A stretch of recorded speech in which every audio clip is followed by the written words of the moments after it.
Welcome to My on Mondays, an explorative approach to the possessive my through narratives, art, and sound. I'm Matt Bunk. This week I asked Teal Gardner, where are we? We are in a cement-floored room that has a hole in it, rebar sticking out of the soil-impacted floor that has salt rising to the surface of the soil and boot marks in the soil. To my direct left is a window that is ensconced with transparent red sheeting. Directly behind me is a snake of fairy lights. Above me, one empty and one red shielded cone. To my right, transparencies. The traffic you're hearing is Myrtle Street on a busy afternoon. Teal and I met in the studio space at Ming, where the post-disciplinary eco-collective known as the Ecogeoglyphic Observatory, or affectionately, the Egg, is preparing for the opening of RIPARIA, their fourth exhibition at Ming. The Egg is always asking, where are we? When I think about my literal home, like the walls that make up my apartment and the space that I live within, which feels like home to me, it's only home because of what it's nestled within. Like it's nestled within foothills, which I access frequently, and it has aspects of the landscape that I draw inside and I forage and it's trying to be a porous space. And it has little cute stuff that I've collected. So, that's really important too. The Egg was born, or you might say hatched, in 2020 when Teal was spending a lot of time alone, biking in the hills around her apartment. She'd moved from Omaha to Boise a few years back. When I moved to Idaho, it took a couple years for me to find traction or find my role, but suddenly the landscape that exists within the Boise River Valley and the foothills going north became like this space that I felt like I'd understood enough to be able to begin to engage with. So it wasn't a process of like immediacy. I had to kind of earn it through like presence and time and learning about it. Because I was particularly sensitive to the landscape during a time of like kind of social quietness, I was spending a lot more time with like the plants, the animals, the trails, the soils. I was building this relationship as a way of coping with loneliness. And then I suddenly was in this space of noticing that the attention that I had built resulted in me noticing, something that was happening to the landscape that felt like a big problem to me. The incursion of a hillside that I believe to have been previously undeveloped by earth movers, diggers, essentially like this creation of a luxury development on a piece of the foothills that had never had pavement on it before. That felt significant to me. So I'm talking about like the Tesoro development that is on the north side of the Harris Ranch plan. So that is in the foothills to the east of Table Rock. I was in a master's program through the University of New Mexico at the time, and they were asking, like my mentors and my peers were, developing projects, and I simply decided that I wanted to focus on Tesoro as my like orientation, that I would look at this development that was coming into being through as many lenses as I could activate. So then I invited a bunch of people who were in Boise who were interested in also looking at the land to be participants in this project so that they could kind of apply their lenses to the kaleidoscope that I was trying to build. It's hard because in this culture, I mean, at least for me personally and my own experience of trying to engage with a more than human world, we only have a few different lenses that we can activate. Like, I can activate the lens of the natural sciences that I was raised with, and I can activate the lens of like understanding what living in a house is. But an orientation toward like a landscape that's deeper and that's more emplaced and embedded is what I was looking for.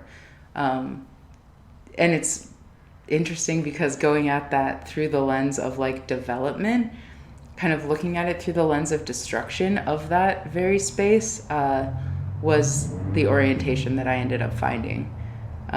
Although, luckily, it didn't stay there in just the destructive space or the space of like loss. There's also so much that this landscape gives that it was impossible to just stay focused on the destruction. That first egg show was called the Ecogeoglyphic Observatory Exhibit and Assembly. That's when Teal's work expanded into a collaborative project. What I did was I showed everything that I had kind of come up with at this point in looking at Tesoro and connecting with the land. And then I invited anyone who wanted to participate to come to an ideation session that took place during the run of show, also at Ming. And we did this big mind map on the floor. So everyone kind of threw down what their concerns were, like places that they felt like related to this question of development. And we identified just this wild, sprawling map, like an unbelievable map, like a non-map, of an amoeba of questions about how to understand and relate to this place. The people who ended up just responding to my emails and requests for further participation are the ones who became part of the cohort that I have been facilitating now for 3 years. And then over time, as we've had like 2 more shows at Ming since then and 1 show at Roots Zero Waste Market, like I've been able to fortunately gather more people to the point where we are at, I think, 12. I mean, it's kind of a weird question. Like, does the ecogeoglyphic want something or do I want something? I think there's a tension there. But I want to be able to constantly be building a community of people who have a role in creating a relationship with this landscape.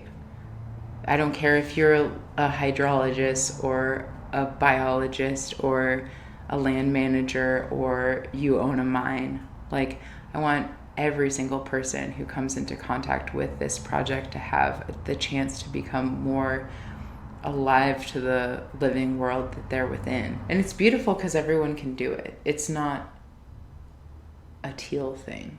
It's everyone because it's like literally the human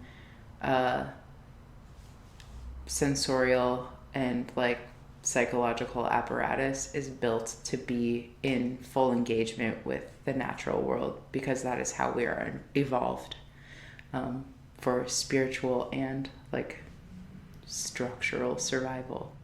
Indigenous people have lived on this land for 20,000. They just keep pushing the date back. It's time immemorial. Indigenous people have been cultivating relationships with this landscape and having like extremely deep relations that I am probably just scratching the most like dusty topsoil surface of. But it's not that I don't think that the way that I'm going about like getting to know a landscape is important. It's just that I wish to like share that there are human beings who still live on this continent who have loved this landscape into the existence that it has right now. Like, this isn't here because an unmodified nature running on its own. Like, things are like this here, and the things that are beautiful about this place are here. I think because there have been indigenous relationships with the land. Like, I could go into it, but I want to mention that just because I think that there's something that gets really like disturbed about this sense that, especially for people who come from a colonial lineage, that we have no ability to relate to the land, that we are essentially, that human beings are essentially destructive in nature, and that we don't, that there is no way for us to not be devastating. But I think actually the only reason that we're sort of like alive is because of our like, everyone has indigenous antecedents, and that goes back to wherever you're from, and those people were in direct relationship with the land. I think the focus on forms of inhabitation is a really like, is a good core to start from, because it legitimizes inhabitation in the first place, that like, we're allowed to live. Like, there's nothing nihilistic about this. Like, we're allowed to live, and it also believes that we can choose our forms of inhabitation. Like, there are options, and there are pasts and presents and futures of how inhabitation goes down. And there are more than human examples of inhabitation. And there are, like, there are all of these wonderful possibilities that, like, a true, like, devastating failing of our culture and society is that it's not lucrative to explore the options. I want to just like call out maybe our most undersung ecological service creatures, the beaver, who I've always noticed beaver sign. They're like chipping away at willow trees, at things along the bank. I've always been like, oh, look at all those skinny little willow sticks that a beaver has chewed for its food, and that's incredibly lovely. But in this shift toward riparia, I think I have learned to see the beaver's activity as not only crucial to life on this continent and maybe on this planet, but a constant daily reminder that there are other beings involved in the sculpting and the structuring of the landscape that we live in. Beavers have been on this continent for 3 to 4 million years, and they are ecosystem engineers. Like, no one needs to be told that they built dams, but they also have completely modified this continent's riverways and riparian areas. And so once I started to kind of like include those lenses in how I looked at this place, it brought out so many more questions about what are the human desires and needs of a landscape for example, like a easily traversable path that's close enough to the river to see it and enjoy it, which can sometimes mean mowed grass going almost directly up to a riverbank, and the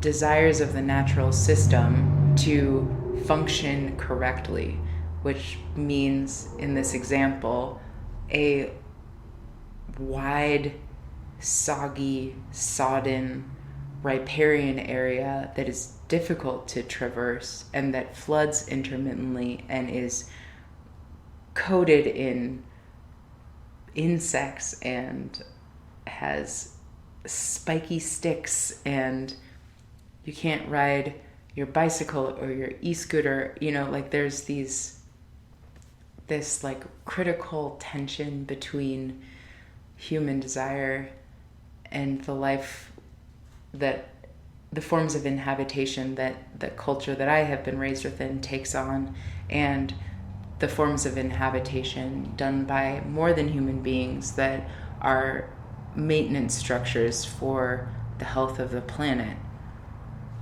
Like that gritty space is what I've been awakened to. With the upcoming show, RIPARIA, the egg is leaning into that gritty world of the beaver and the river ecosystem. My gosh, I'm so excited about it.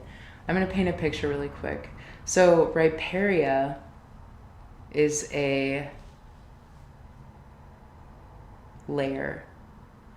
If we were to think about a map of the Boise Valley and we're looking at it from above, and then we're going to stand on the like westernmost edge of this map, and we are going to roll it up like a carpet. And so everything that comes up with that carpet roll are capitalist forms of inhabitation, and that gets rolled up and deposited over near Ararat Dam, kind of just as a roll. And underneath that is RIPARIA. And RIPARIA is this living landscape. And all of the human projects that are also enmeshed in a way that is fighting capitalism or is not engaged in ways that you would traditionally imagine economic function. Like I'm thinking about mutual aid projects and projects that are about increasing diversity in every aspect and support. So anyway, you're rolling back that top layer, you have this next layer, that is RIPARIA. And like I think when I imagine my home, it's always going to be in a matrix of questions. Like a home to me involves having a strong relationship with a place, which can be achieved in social and in like personal means, like relating to the landscape. But then there's also the question of how do you live there? You have like your house or your apartment or your car or your tent or your beaver den, whatever it is that you're living in. And then you have how, like what are the ways that you express community or express a social relationship? Like all of those kind of come into play when it comes to generating this sense of home. How are all of those things operating together? So I think maybe it's very like ecosystemic, the way that I'm thinking about home.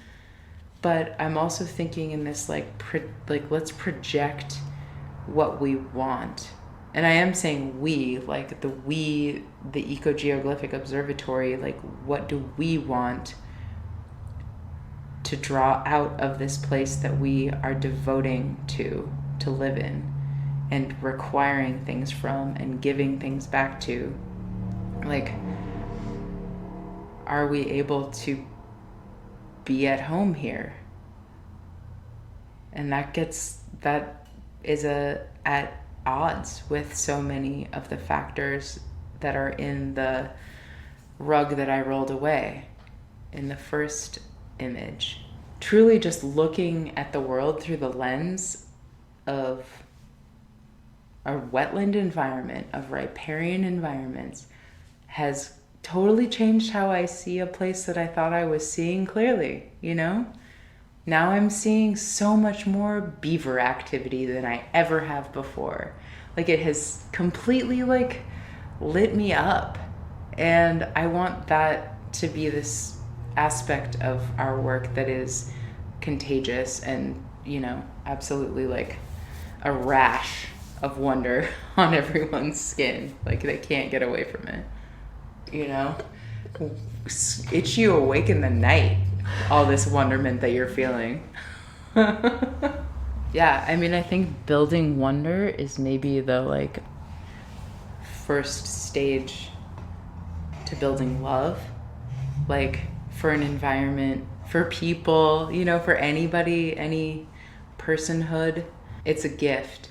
And I think that being able to share that gift with other people, like, and share tactics for building that and holding space for wonder to grow is really essential to this project. A moment of, like, tapping into a, like, layer of wonder and a layer of connection with this earth that is, like, the thing that should motivate us to be protecting and doing as much as we possibly can to, you know, like, in our human spaces, shift the needle toward identifying the natural world as conscious, living, and, like, you know, autonomous and entirely, like, with us in all of this. It also instigates a lot of gratitude, I think, when you start to, like, feel true wonder, and you start to, like, see how transportative wonder can be out of, like, personal problems or, like, internalizing or navel gazing. Like, wonder of the world around you is legitimate and is strong enough, I think, to pull people, at least has been strong enough to pull me into a space of re-engagement with the world. And that's what I, like, truly hope that this project gives. RIPARIA opens at Ming Studios on June 7th. The exhibition will be open until August 2nd, and the field workers of the Ecogeoglyphic Observatory will be holding workshops, facilitating streamside activations, and expanding beyond the walls of the gallery throughout the show's run. And for the future, Teal Gardner and the Egg have a lot more to investigate about our home. At home, we also have more of an opportunity for, like, a reciprocal relationship with the land.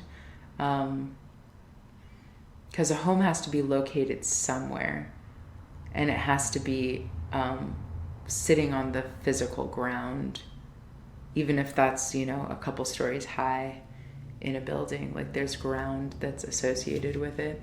And so I'm curious about how we can be reciprocal with the land that holds us.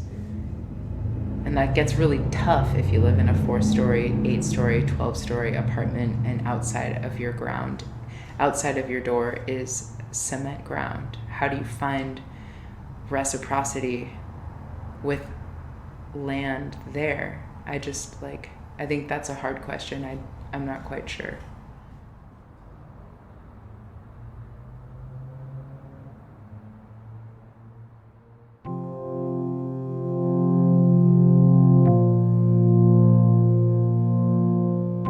My On Mondays is brought to you by Ming Studios, a contemporary art space and international artist residency program dedicated to the exhibition, experience, and exploration of arts and culture.